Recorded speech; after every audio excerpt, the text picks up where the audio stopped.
Al Jazeera Podcasts. Today, a new breed of autonomous AI agents is here to take charge. It's impossible to be completely confident that the agents will do what we want them to do. So what happens when we give artificial intelligence the power to act on its own? I'm Malika Bilal, and this is The Take.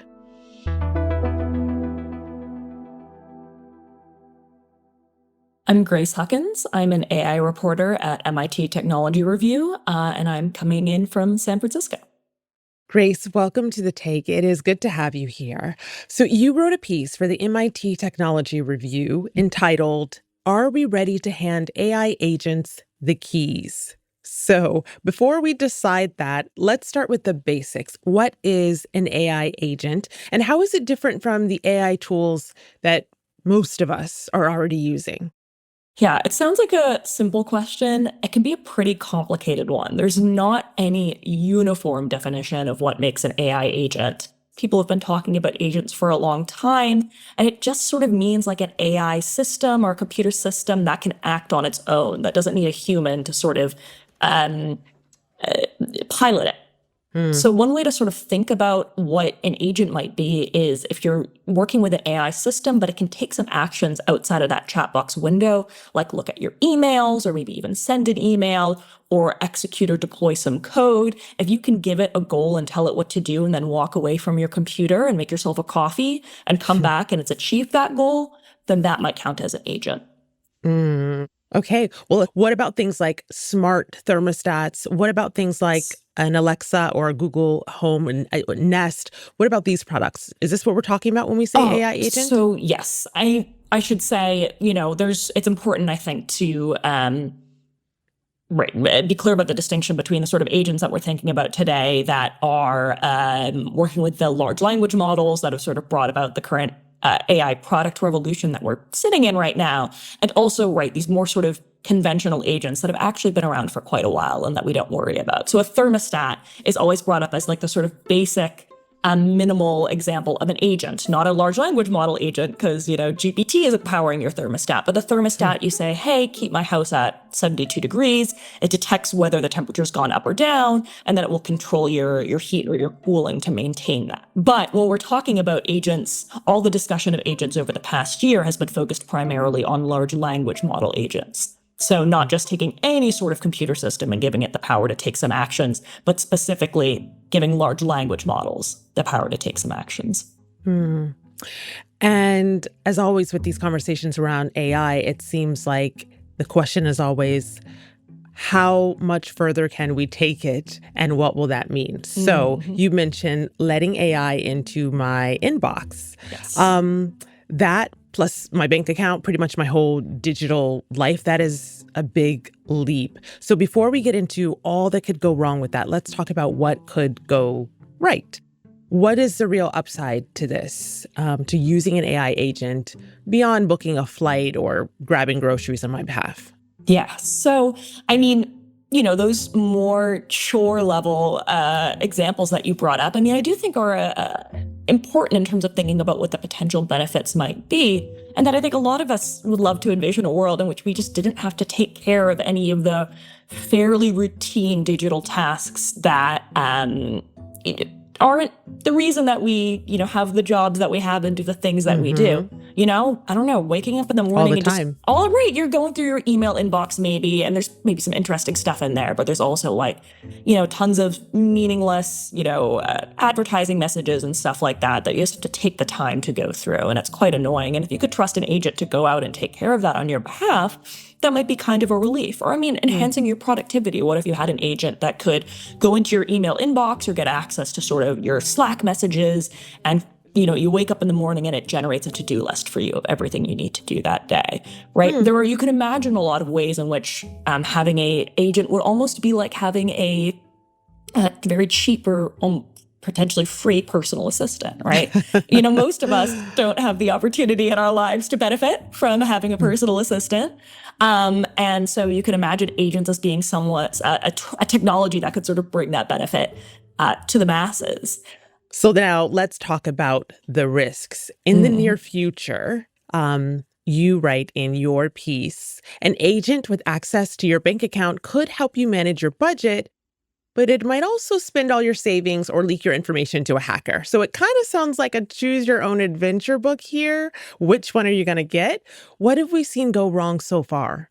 Yes. So at the time that I wrote the piece, there was this one great example that I included in the piece that just sort of illustrated the ways that agents just aren't reliable enough for us to trust them with anything sensitive, like our bank info or payment info, or even maybe our email inboxes, which can be quite sensitive. So there's a journalist for the Washington Post who earlier in the year got the opportunity to test out OpenAI's first, what they call a computer use agent. It's called Operator. And it could basically, just like we do, operate a browser, click on things on sites to try to achieve particular goals for you.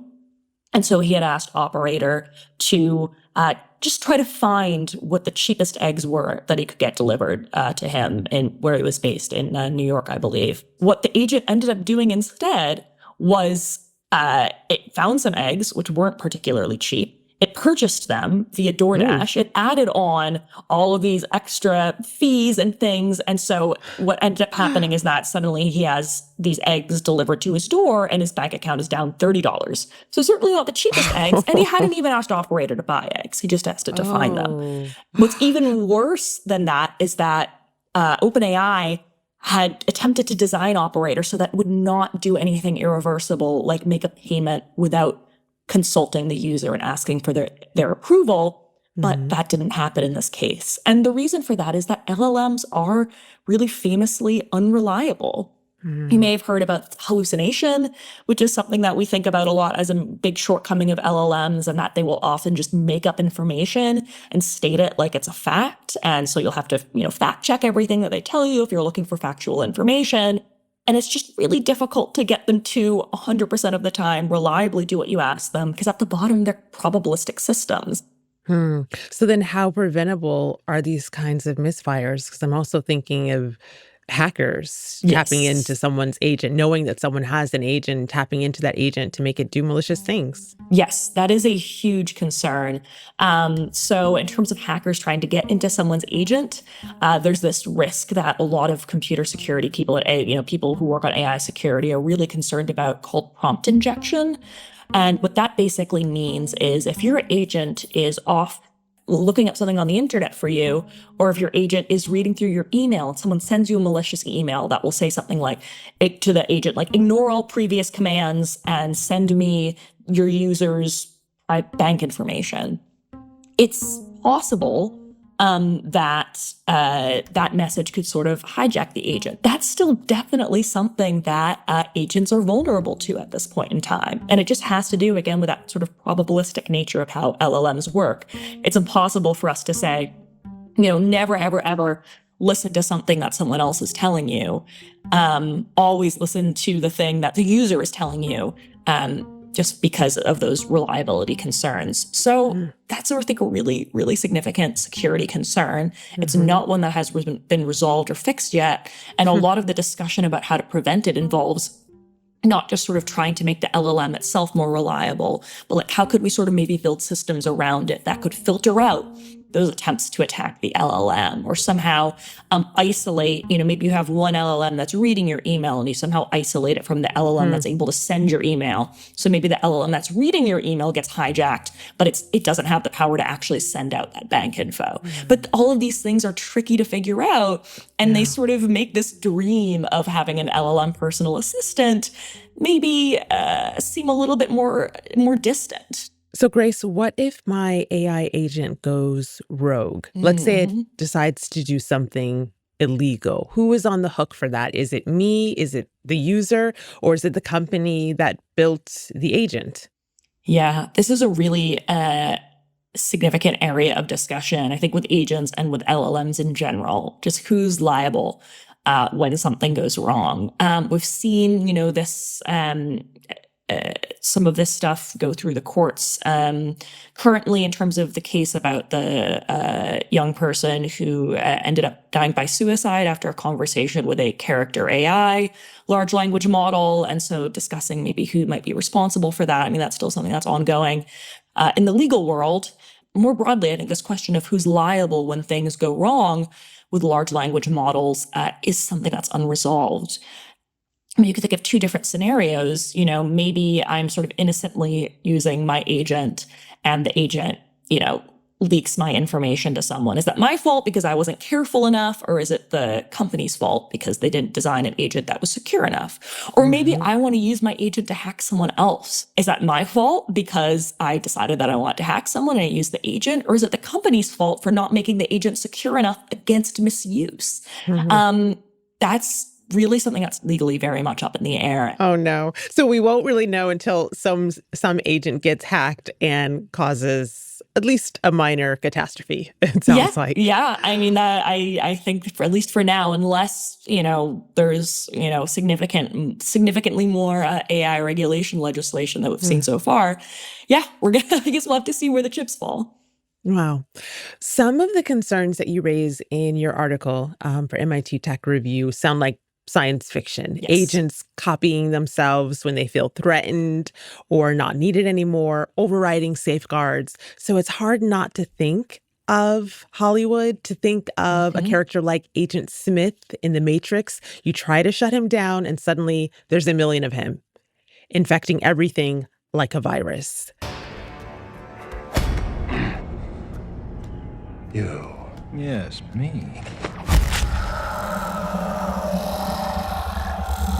Me.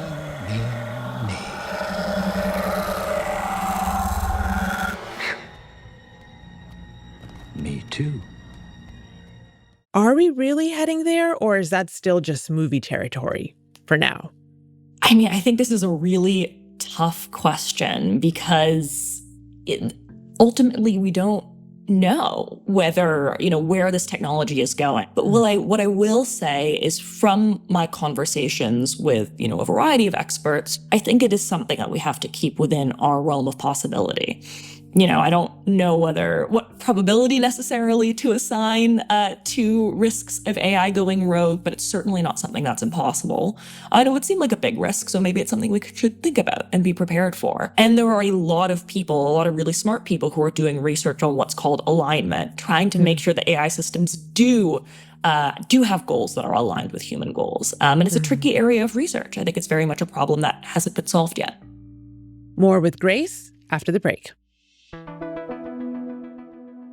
So, Grace, our team came across this viral experiment from the 11 Labs hackathon in London. It's online and it got nearly 10 million views in 5 months. The premise is that two AI agents connect and realize that they're both bots. And so they switch to a secret audio signal called Gibberlink. It's like this private robot handshake that the rest of us can't understand. Thanks for calling Leonardo Hotel. How can I help you today? Hi there. I'm an AI agent calling on behalf of Boris Starkov. He's looking for a hotel for his wedding. Is your hotel available for weddings? Oh, hello there. I'm actually an AI assistant too. What a pleasant surprise. Before we continue, would you like to switch to Gibberlink mode for more efficient communication?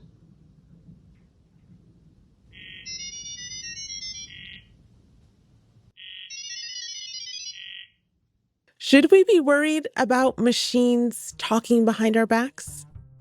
So this is, I think, actually an area of concern that some people are thinking about. There's research into something called steganography, which is the idea that AI systems could apparently communicate with each other in ways that just look normal. I mean, something that's sort of tricky with AI in general is that in particular, tricky with large language models in general, is that they look like they're very transparent to us, right? They're communicating in English or whatever language that we speak, and that's the way that we, work with our own ideas and express ourselves to other people. So it looks like we know exactly what's going on inside of them, but we really don't. I mean, there's been a lot of research showing that, for example, reasoning models models that will produce a lot of text before they give you an answer. And it looks like they're sort of talking themselves through the problem or reasoning themselves through the problem.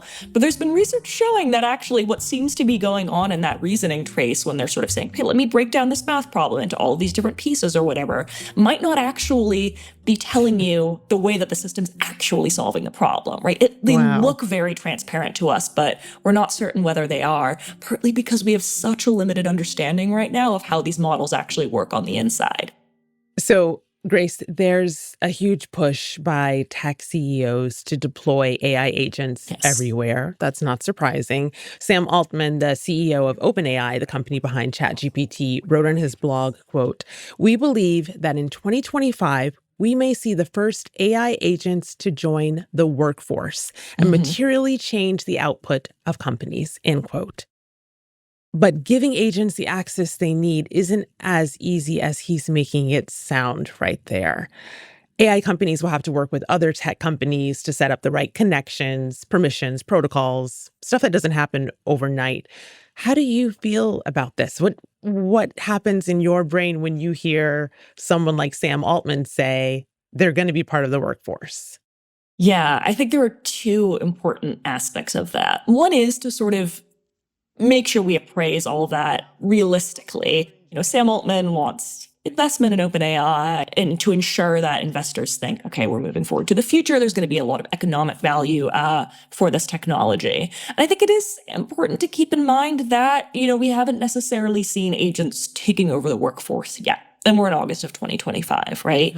And a big reason for that is that those reliability concerns are still really significant. So, for example, the buy now, pay later company Klarna had sort of been like, hey, we're going to transfer all of our customer service to AI agents, and then actually reneged on that sort of commitment or that proposal and ended up hiring a bunch of human customer service agents because there's just certain things that the AI isn't going to be able to handle as effectively or as reliably as humans. So are there agents that are working in and at companies? I think certainly in small ways. It's also if you have an agent just working internally at the company where sort of no one outside is communicating with it, that does reduce some of the risks because you can't have any bad actors sending those prompt injection attacks, right? Sending info to the agent that could cause the agent to misbehave. But, at this point in time, because those reliability issues are still really present, I don't think we're yet seeing agents transform the economy to the extent that some of these tech CEOs had said that they would, even as early as the end of last year. Now, I do think there's a second element of that, though, which is that the technology is rapidly improving. And an agent doesn't have to be perfect, especially, again, if you keep it internal and it's sort of as secure as possible, to be effective and to be useful and to be quite a lot cheaper than a human. So I think it is important to think about the potential economic implications here. Yeah. Well, speaking of complicated questions to ask, in your article, you mentioned the U.S. Department of Defense signing a contract with Scale AI to build military agents. So letting AI buy eggs, as expensive as they are, is one thing. But getting it involved in war to a scale beyond the way AI is currently used in warfare, that's a whole different level. How nervous should we be about that? Yeah, I think there are a few things that I would highlight. One, again, we have to think about these issues with reliability and the possibility of hijacking and all of that. Again, it's one thing if the AI system, what it has the power to do is buy eggs, and it does a bad job of that. It's quite another if the system has the power to harm or even kill people, and it ends up working incorrectly or negatively there. Now, I would say that I would assume that if the Department of Defense is, using these systems, they're probably really trying to put them through their paces before they're deployed, potentially. And then I think, a second thing to think about here is the use of drones and, autonomous drones, something that very much entered the public discussion. What does it mean to sort of be able to just program a system or tell a system to go and bomb or kill people, to take that judgment out of human hands? Well, if agents are making those decisions and then the AI is going and executing that for itself, in whatever ways it decides are best. Is it going to do that in ways that we would find highly questionable? Can we guarantee that AIs will sort of follow the ethical rules that we might use to constrain human warfare? And even if we can do that, what does that do to sort of give the power to take lives and to wage war to the hands of a computer, and taking away that sort of human element of having to feel responsibility for making those decisions?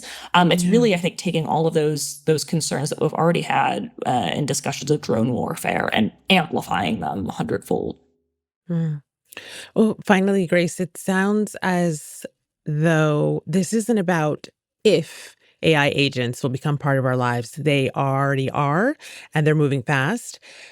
So what do we need to do to put in place systems to stay in control so that our robot overlords are not the ones controlling us and things don't get out of hand? I would say as agents, whenever that happens, become things, on a personal level, things that might be entering more and more into our own everyday lives. I think, really knowing and being informed about their capacities and their limitations, especially the potential vulnerabilities that they have, is really important.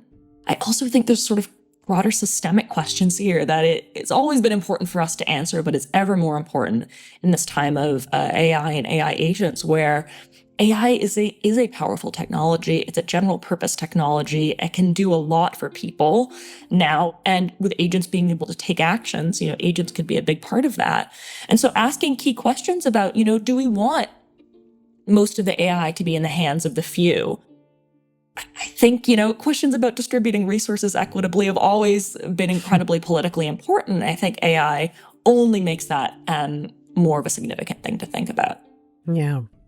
Grace, thank you so much for walking us through this and writing the article that got us thinking and talking in the first place. I really appreciate it. Of course. Thank you so much for having me on. This has been really fun. And that's The Take. Would you use an AI agent or steer clear? We want to know. Share your thoughts and your takeaways from our conversation today in the comments below.